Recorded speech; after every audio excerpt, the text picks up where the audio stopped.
तो guys video को इतने दिन इसलिए हुए कि हमको नहीं पता, पर सामने सेट को जब मर्जी इनकी होगी तब से ही स्टार्ट होगा, हमें नहीं पता उसका। पर जो भी है सेट के दरबार में आए थे तो इन्होंने बुलाया, याद किया, तो अब आज से स्टार्ट है। तो ठीक है गाइस, आप वीडियो का दृश्य अच्छे से देख सकते हो, वीडियो पूरी है तो पूरी वीडियो देखोगे तब पता चलेगा, इसको करके देखोगे नहीं तो पता चलेगा, ठीक है।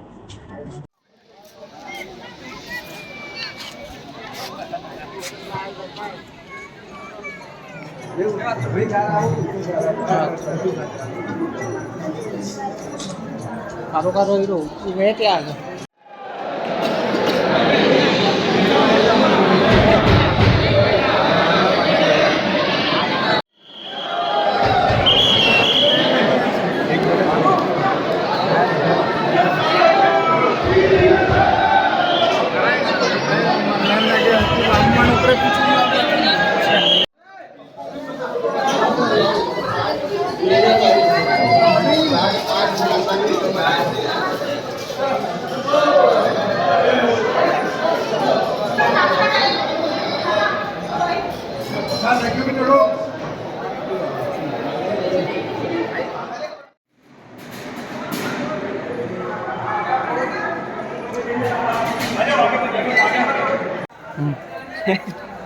कई वीडियो आयो कि नहीं?